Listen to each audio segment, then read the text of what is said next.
नमस्कार, मी डॉक्टर संतोष गायकवाड, मानसशास्त्र विभाग प्रमुख, RBNB कॉलेज श्रीरामपूर. आज आपण SYBA या वर्गातील G2 पेपर आरोग्य मानसशास्त्र या पेपरमधील प्रकरण 4 प्राथमिक प्रतिबंध आणि आरोग्य संवर्धन यामधील शेवटचा पॉइंट आरोग्य प्रोत्साहन वर्तन सुरुवात करणार आहोत. या अगोदरच्या लेक्चरला आपण या प्रकरणामधील महत्त्वाचे 4 घटक कव्हर केलेले आहेत. त्यामध्ये गुणवत्तापूर्ण जीवनशैली हा पहिला घटक, दुसरा घटक आरोग्यविषयक वर्तन, यानंतर आपण तिसरा मुख्य घटक पाहिलेला आहे तो म्हणजे आरोग्याशी तडजोड करणारे वर्तन. चौथा घटक आपण पाहिलेला आहे तो म्हणजे आरोग्यातील वैयक्तिक लिंगभाव आणि सामाजिक सांस्कृतिक घटक. याच प्रकरणातील शेवटचा घटक म्हणजे आरोग्य प्रोत्साहन वर्तन आज आपण पाहणार आहोत. या अगोदरच्या घटकांमध्ये आपण गुणवत्तापूर्ण जीवनशैलीमध्ये गुणवत्तापूर्ण जीवनशैलीचा अर्थ, व्याख्या, त्याचबरोबर व्याख्या पाहत असताना आपण जागतिक आरोग्य संघटनेने केलेली व्याख्या आपण पाहिलेली आहे. त्याचबरोबर गुणवत्तापूर्ण जीवनशैलीचे निर्देशांक पाहत असताना आपण त्यामध्ये भौतिक वातावरण, आरोग्य आणि चांगले वातावरण असेल, सामाजिक सुसंवाद, शिफारस आणि मान्यता, सहजता आणि कार्यक्षमता, त्याचबरोबर व्यक्तिगत वृद्धी किंवा विकास हे निर्देशांक आपण कव्हर केलेले आहेत. त्याचबरोबर दुसऱ्या आरोग्यविषयक वर्तन या पॉईंटमध्ये आपण आरोग्यविषयक वर्तनाची व्याख्या असेल, त्याचबरोबर आरोग्याच्या बदलत्या सवयी, प्लासेबो इफेक्टचे वैद्यकीय क्षेत्रामध्ये कसा वापर केला जातो, कोणत्या पद्धतीनं वापर केला जातो, त्याचे फायदे कोणकोणते आहेत, हा घटक आपण कव्हर केलेला आहे. त्याचबरोबर प्लासेबोच्या वापराचे फायदे असतील, मानसशास्त्रीय संशोधनामध्ये प्लासेबोचे परिणाम असतील, आपण पाहिलेले आहेत. यानंतर आपण तिसरा पॉइंट जो कव्हर केला आरोग्याशी तडजोड करणारे वर्तन, यामध्ये मग अगदी आपण जे मुख्य 3 घटक कव्हर केले त्यामध्ये मग लठ्ठपणा असेल, लठ्ठपणाची वैशिष्ट्ये असतील, मद्यपान असेल, मद्यपानाचा अर्थ, व्याख्या, त्याचे दुष्परिणाम असतील, मद्यपान, व्यसनाधीनता आणि आरोग्य याचा कसा संबंध आहे हे पॉइंट आपण पाहिलेले आहेत.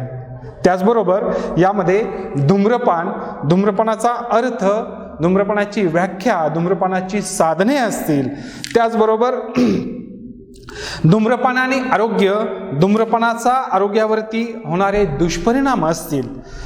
दुष्परिणामामध्ये आपण फुफ्फुसांचा कर्करोग असेल, तोंडाचा कर्करोग असेल, स्वरयंत्राचा कर्करोग, अन्ननलिका कर्करोग असेल, ओठांचा कर्करोग, मूत्राशयाचा कर्करोग यासारखे जीवघेणे आजार आपण कव्हर केलेले आहेत. त्याचबरोबर आपण चौथ्या घटकामध्ये आरोग्यातील वैयक्तिक लिंगभाव आणि सामाजिक सांस्कृतिक घटक कव्हर केलेले आहेत. यामध्ये मग आरोग्य आणि विकासात्मक घटकामध्ये आपण आरोग्य सेवा आणि मर्यादित सामाजिक संरक्षण असेल, कुपोषण आणि अन्न सुरक्षा असतील, आरोग्य दृष्टिकोन असेल, सार्वजनिक आरोग्य आणि आरोग्य संशोधन असेल, त्याचबरोबर लिंगभाव आणि आरोग्य यामध्ये मग लिंग आणि लिंगभाव, त्याचबरोबर लिंग आणि औषध असेल, हे घटक कव्हर केलेले आहेत. आणि आपण सामाजिक सांस्कृतिक घटक आणि आरोग्याचा संबंध तपासत असताना कुटुंब, समवयस्क समूह, प्रसार माध्यमे, धर्म, संस्कृती यासारखे महत्त्वाचे घटक आपण कव्हर केलेले आहेत. यानंतर या प्रकरणामधील अगदी शेवटचा घटक आपण पाहतोय तो म्हणजे आरोग्य प्रोत्साहन वर्तन. आता आरोग्य प्रोत्साहन वर्तन म्हणजे नेमकं काय याचा अर्थ पाहत असताना एखादा आजार होऊ नये म्हणून आपण घेतलेली काळजी असेल, मग त्यामध्ये सामाजिक आरोग्य असेल, मानसिक आरोग्य असेल किंवा सामाजिक आरोग्याचा सुद्धा यामध्ये समावेश केलेला आपल्याला दिसून येतो.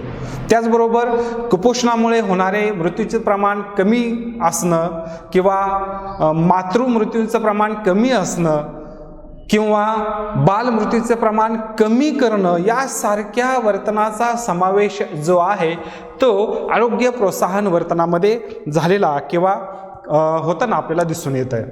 आता यामध्ये पहा, आरोग्य संवर्धन हे आपण शिक्षणाच्या माध्यमातून, त्याचबरोबर व्यक्तिगत आणि सामूहिक क्षमता असतील, संस्थात्मक आणि समुदायात्मक व्यूहरचना असतील, या माध्यमांचा वापर करून आपण आरोग्य प्रोत्साहन वर्तनाला चालना देऊ शकतो किंवा या बाबतीत आपण जागृती घडवून आणू शकतो.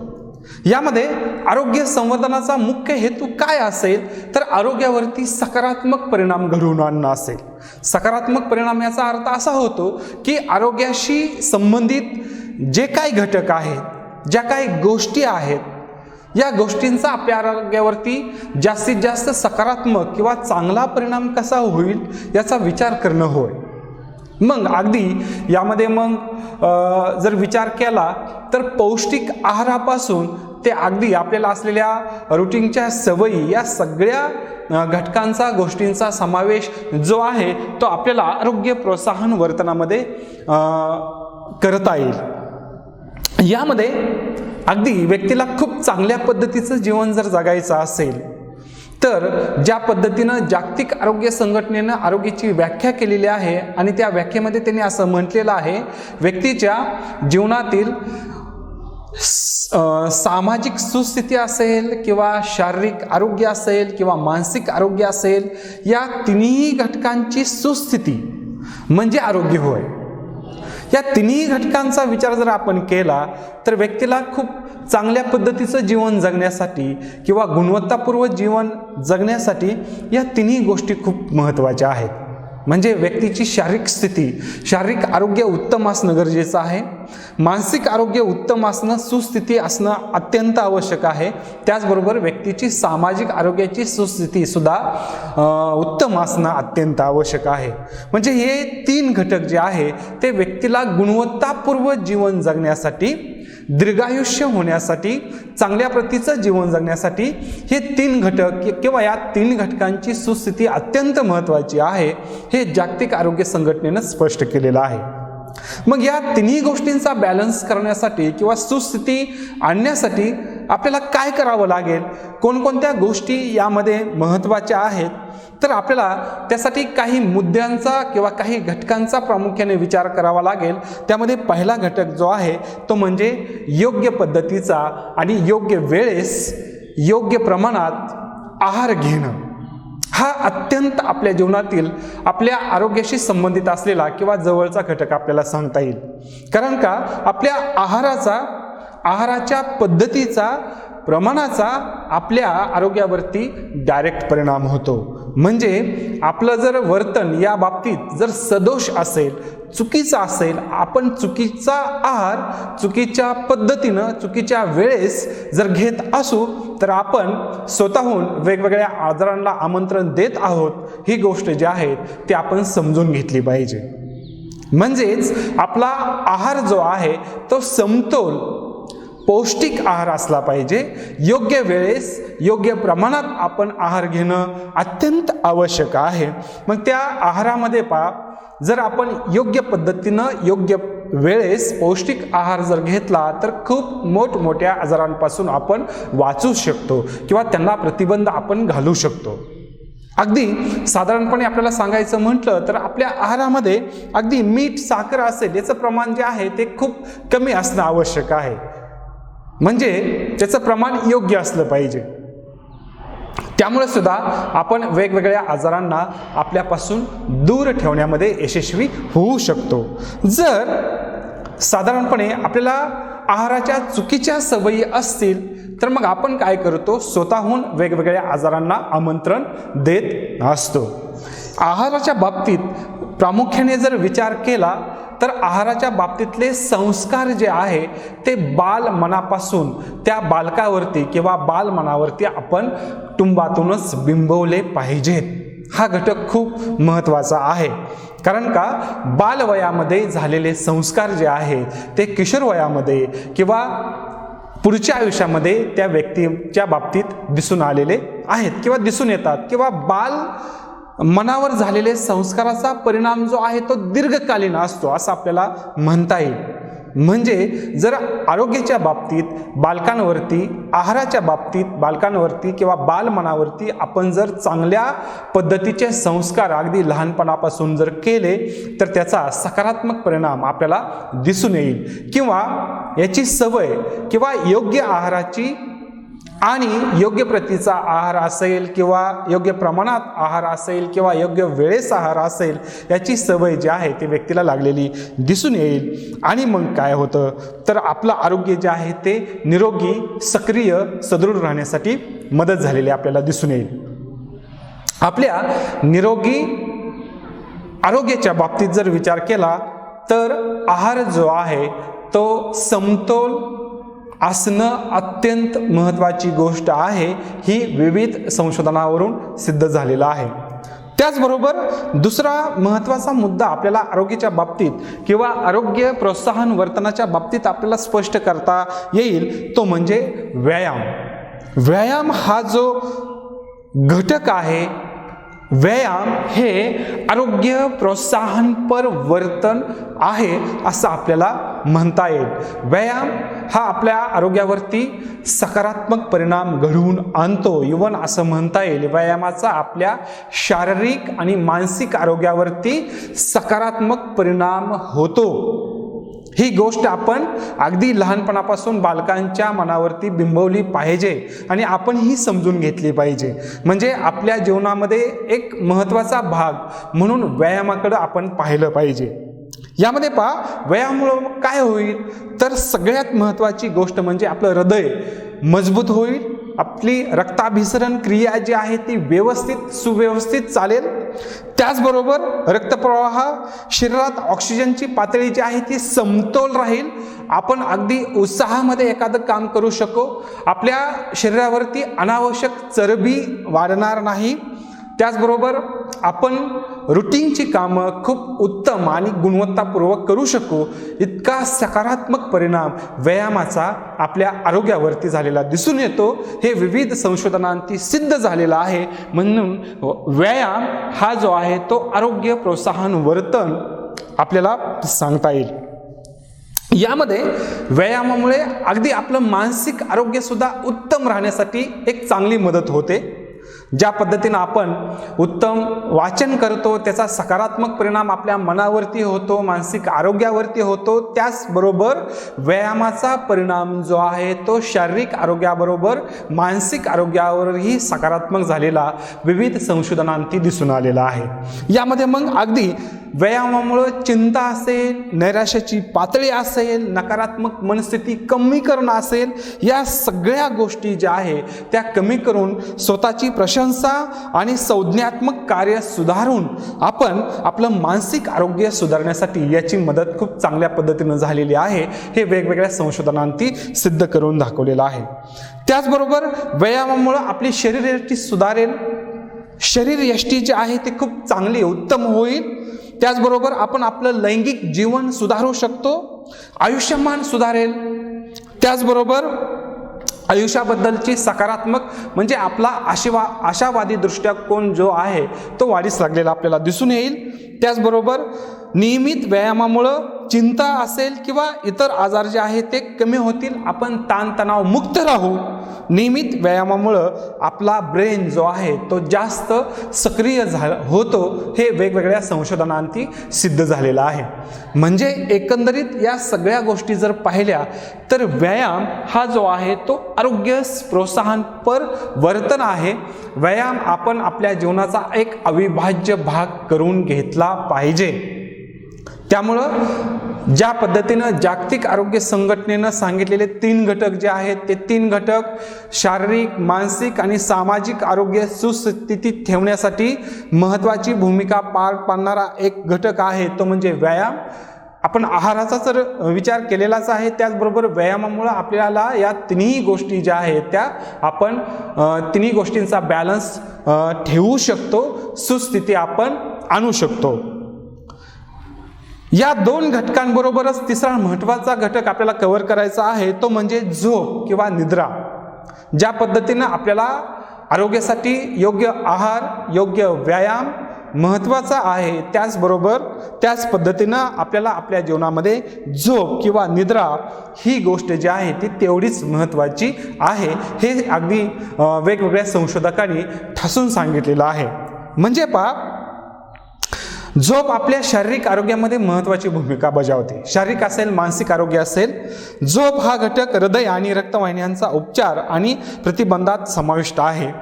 झोपेची सातत्याने कमतरता जर असेल तर हृदयविकार, मूत्रपिंडाचा आधार, उच्च रक्तदाब किंवा मधुमेह यासारखे आजार होण्याची शक्यता खूप दाट आहे, किंवा अशा लोकांना यासारखे आजार होण्याची शक्यता जी आहे ते तुलनेनं इतरांपेक्षा जास्त असलेली आपल्याला सांगता येईल किंवा दिसून येईल. त्याचबरोबर झोप हा जो घटक आहे, हा घटक वेगवेगळ्या आजारांसाठी कारणीभूत सुद्धा असलेला आपल्याला सांगता येईल. म्हणजे झोपेचे दोन्ही परिणाम घडून येतात. एकतर प्रमाणापेक्षा जास्त झोप घेतली तर त्याचे नकारात्मक परिणाम झालेले आपल्याला दिसून येतात, आणि जर अपुरी झोप घेतली तरी सुद्धा त्याचे नकारात्मक परिणाम आपल्यावरती झालेले दिसून येतात. म्हणून योग्य वेळी योग्य प्रमाणात झोप घेणं आपल्याला शारीरिक आणि मानसिक आरोग्याच्या दृष्टीनं खूप महत्त्वाची गोष्ट आहे. हे संशोधकांनी अगदी आपण असं म्हणूया ठासून सांगितलेलं आपल्याला दिसून येईल किंवा सांगता येईल. त्याचबरोबर झोपेबरोबरच आपल्याला विश्रांती हा घटक सुद्धा खूप महत्त्वाचा आहे. म्हणजे आपल्या दिवसभराच्या रुटीनमध्ये आपण किती प्रमाणात, किती वेळेस विश्रांती घेतली पाहिजे, त्याचा आणि आरोग्याचा खूप जवळचा संबंध आपल्याला सांगता येईल किंवा दिसून येईल. म्हणजे आपल्याला आरोग्य प्रोत्साहन वर्तनामध्ये ज्या पद्धतीने आहार महत्त्वाचा आहे, व्यायाम महत्त्वाचा आहे, त्याच पद्धतीनं झोप हा घटक सुद्धा तेवढाच महत्त्वाचा आहे, आणि त्याचबरोबर विश्रांती हा घटक सुद्धा तेवढाच महत्त्वाचा आहे. कारण का आपण जर पुरेशी विश्रांती न घेतली तर हृदयरोग असतील, लठ्ठपणा असेल, डोकेदुखी असेल, यासारख्या आजारांना आपल्याला सामोरं जावं लागेल. त्याचबरोबर आपल्या रुटीनच्या कामावरती आणि एकंदरीत जीवन पद्धतीवरती त्याचा निगेटिव्ह किंवा नकारात्मक परिणाम झालेला आपल्याला दिसून येईल. म्हणजे थोडक्यात व्यक्ती चिडचिड बनण्याची शक्यता जी आहे ती झोप व्यवस्थित न झाल्यामुळं किंवा विश्रांती व्यवस्थित न मिळाल्यामुळं होण्याची शक्यता जी आहे ती खूप दाट आहे. हे वेगवेगळ्या संशोधनांती सिद्ध झालेलं आपल्याला सांगता येईल किंवा दिसून येईल. त्याचबरोबर अजून एक महत्त्वाचा घटक जो आहे तो म्हणजे लसीकरण. एखादा आजार होऊच नये म्हणून प्रतिबंधात्मक काळजी घेणं हे आरोग्याच्या दृष्टीने खूप महत्त्वाचा भाग आहे किंवा महत्त्वाचा घटक आहे. म्हणजे तो एक आरोग्य प्रोत्साहनपण वर्तन आपल्याला सांगता येईल. योग्य वेळेस लसीकरण करून घेणं हा घटक जो आहे तो हा घटक आपल्या जीवनामध्ये खूप महत्त्वाची भूमिका बजावत असतो. फॉर एक्झाम्पल, पोलिओ निर्मूलनासाठी लसीकरण हा सगळ्यात उत्तम पर्याय म्हणून संपूर्ण जगाच्या समोर आलेला आपल्याला सांगता येईल. म्हणजे यासारख्या अनेक लसी आहेत. लहान बाळाचं लसीकरण योग्य वेळेस करून घेणं सध्याच्या जीवनामध्ये खूप महत्त्वाचा घटक झालेला आपल्याला सांगता येईल किंवा खूप महत्त्वाचा भाग आहे, की जेणेकरून त्या लहान बाळाची प्रतिकारशक्ती जी आहे ती वाढून त्याचं आरोग्य उत्तम आणि उत्कृष्ट राहील, तो दीर्घायुष्य होईल, चांगल्या पद्धतीचं जीवन जगेल. यासाठी लसीकरण हा भाग जो आहे तो खूप महत्त्वाचा असलेला आपल्याला सांगता येईल किंवा हे आपल्याला वेगवेगळ्या अनुभवातून सिद्ध झालेलं आहे. त्याचबरोबर या सर्व घटकांबरोबरच तपासणी हा घटक सुद्धा तर सध्याच्या किंवा धावपळीच्या युगामध्ये किंवा या 21व्या शतकामध्ये खूप महत्त्वाचा होऊन बसलेला आपल्याला सांगता येईल. तपासणी म्हणजे काय तर आरोग्यविषयक परिणामकारक स्क्रीनिंग हा एक प्रतिबंधात्मक उपचारात्मक उपाय आहे आणि तो अत्यंत महत्त्वाचा आहे. आणि तो जो आहे तो आरोग्य प्रोत्साहनपर एक महत्त्वाचं वर्तन किंवा त्या दिशेचं एक महत्त्वाचं पाऊल आपल्याला सांगता येईल. मग यामध्ये पहा, की सध्या सामान्य साथीचे आजार असतील किंवा स्तनाचा कर्करोग असेल किंवा आता सध्या जो कोविड-19 हा भाग जो आहे, या आजाराचं निदान करण्यासाठी देखील स्क्रीनिंगचा मोठ्या प्रमाणात वापर केला जातो. म्हणजे स्क्रीनिंग हा भाग जो आहे तो खूप सध्या आरोग्याच्या बाबतीत महत्त्वाचा आहे असं आपल्याला सांगता येईल. मग यामध्ये पहा, ग्रीवेचा कर्करोग असेल किंवा इतर अनेक आजार असतील, यासाठी सुद्धा स्क्रीनिंग हा जो प्रतिबंधात्मक उपाय जो आहे तो खूप महत्त्वाचा असलेला आपल्याला सांगता येईल. त्याचबरोबर अपघात निवारण असेल, हा भाग सुद्धा आरोग्य प्रोत्साहन वर्तनामध्ये खूप महत्त्वाची भूमिका बजावत असतो.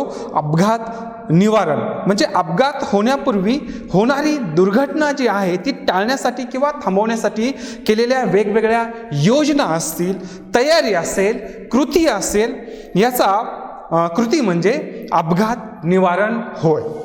तर यामध्ये अपघातांचे अनियोजित आणि अनपेक्षित प्रवर्ग म्हणून वर्गीकरण केली जाऊ शकते, ज्यामुळे दुखापतीचा धोका असेल, आजारपण असेल, मृत्यू असेल, त्याचबरोबर वेगवेगळ्या मालमत्तेचं नुकसान असेल किंवा पर्यावरणाला होणारे धोके किंवा नुकसान असेल, या सगळ्या गोष्टी कमी करण्यासाठी किंवा थांबवण्यासाठी आपल्याला अपघात निवारण हा जो घटक आहे तो आरोग्य प्रोत्साहन वर्तनामध्ये खूप महत्त्वाची भूमिका बजावताना आपल्याला सांगता येईल.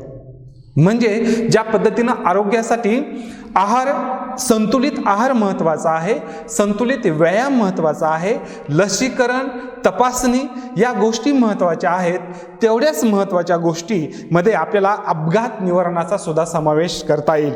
मग यामध्ये 3 महत्त्वाचे घटक आपल्याला सांगता येतील की प्राथमिक प्रतिबंध. अगदी यामध्ये मग दुखापतीस कारणीभूत असलेली परिस्थिती काढून टाकणं असेल. मग फॉर एक्झाम्पल उदाहरण जर सांगायचं म्हटलं तर वाहतुकीची गती कमी करणे उदाहरणार्थ, तर किंवा लहान मुलांसाठी वेगवेगळ्या पायऱ्या, गेट बसवणे किंवा मद्यपान, धूम्रपानाचं प्रमाण जे आहे ते कमी करण्यासाठी प्रयत्न करणं, हा या गोष्टींचा समावेश जो आहे तो प्राथमिक प्रतिबंधामध्ये होऊ शकतो. त्याचबरोबर दुय्यम प्रतिबंध म्हणजे काय, तर एखादी दुर्घटना घडल्यास दुखापतीची तीव्रता कमी करणं याचा समावेश होतो. आणि तृतीयक प्रतिबंध म्हणजे जखमानंतर योग्य पद्धतीचा उपचार करणं आणि त्याची तीव्रता कमीत कमी करणं, या गोष्टींचा समावेश जो आहे तो अपघात निवारणामध्ये करता येईल. तर एकंदरीत या सगळ्या गोष्टींचा समावेश जो आहे तो आपण आपलं आरोग्य उत्तम पद्धतीनं ठेवण्यासाठी प्रोत्साहन वर्तनामध्ये याचा समावेश आपण करू शकतो.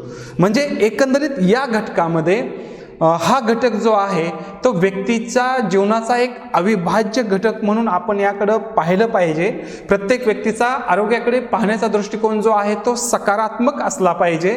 आपण आपल्या जीवनाकडे सकारात्मक पद्धतीनं पाहिलं पाहिजे. तर मग आपण यामध्ये आपल्या योग्य आहार असेल किंवा त्याचबरोबर व्यायाम असेल, त्याचबरोबर लसीकरण, तपासणी असेल, या गोष्टींचा समावेश आपण आरोग्य प्रोत्साहन वर्तनामध्ये करतो आणि त्या दिशेचं सकारात्मक वर्तन आपलं असलेलं दिसून येईल किंवा सांगता येईल. तर आज आपण या 4थ्या प्रकरणातील प्राथमिक प्रतिबंध आणि आरोग्य संवर्धन या प्रकरणातील 4था आरोग्य प्रोत्साहनपर वर्तन हा घटक जो आहे तो हा घटक आज आपण या ठिकाणी संपवलेला आहे. आज आपण या ठिकाणी 4थ्या प्रकरणातील 4ही महत्त्वाचे घटक कव्हर केलेले आहेत. त्या 4ही घटकातील हा शेवटचा महत्त्वाचा घटक जो होता आरोग्य प्रोत्साहन वर्तन, हा घटक या ठिकाणी संपतोय. आणि अशा पद्धतीनं आज आपण हे 4थं प्रकरण प्राथमिक प्रतिबंध आणि आरोग्य संवर्धन या ठिकाणी संपलं असं मी जाहीर करतो. धन्यवाद.